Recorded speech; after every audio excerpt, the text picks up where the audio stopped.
thought they, well, I don't know that they thought it. Kate and I thought the children might like to do it. So we've asked each of them. Rita and Neil have been married for 50 years, and there's 6 grandchildren and Andy. And so we've asked each of them to write about a decade. And Jack, here behind me, he's prepared some songs that he thought Rita and Neil might love. I hope this is being recorded. So, I should tell you though before we start, it's very important to know that we didn't edit any of this, so the children have done it all themselves.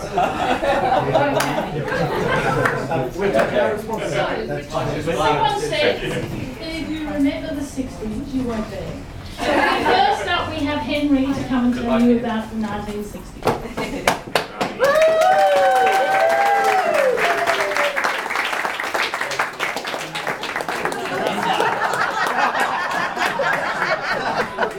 Oh no, he's here. I'll go down there. Photograph of that.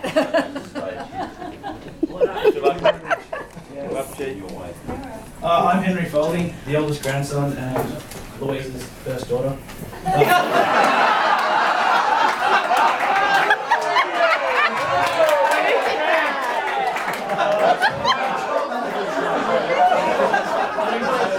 Slow you coming out, right?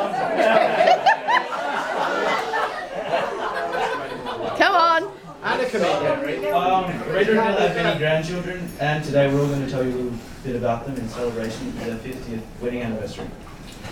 Rita and Neil met in 1959 in Canada.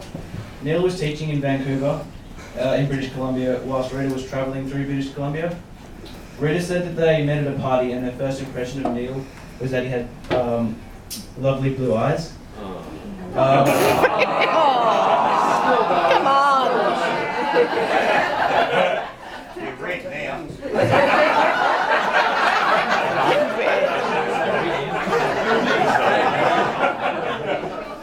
They married in Hythe, England on January 30th, 1960, and then set sail from Montevideo, Uruguay. The voyage took 6 weeks. The most distinctive thing of the first decade of their marriage are their 2 daughters, Louise and Kate.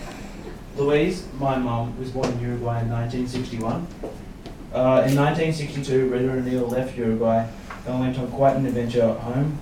They travelled right through South America before departing for the UK. In October 1963, Kate was born in England. One of the first things you realise when you meet Rita is just how caring and generous she is. Rita has always been very involved with her many grandchildren, and I think this is why we've always spent so much time at Rita and Neil's house. The first time I stayed there, I was only 9 months old. The more I've matured, the closer I've grown to Neil. I think this is because he is a deep thinker and because of how thoughtful Neil is, along with his witty humour. Now Louis Royal will sum up in his own words his thoughts about what happened in the first decade of their marriage.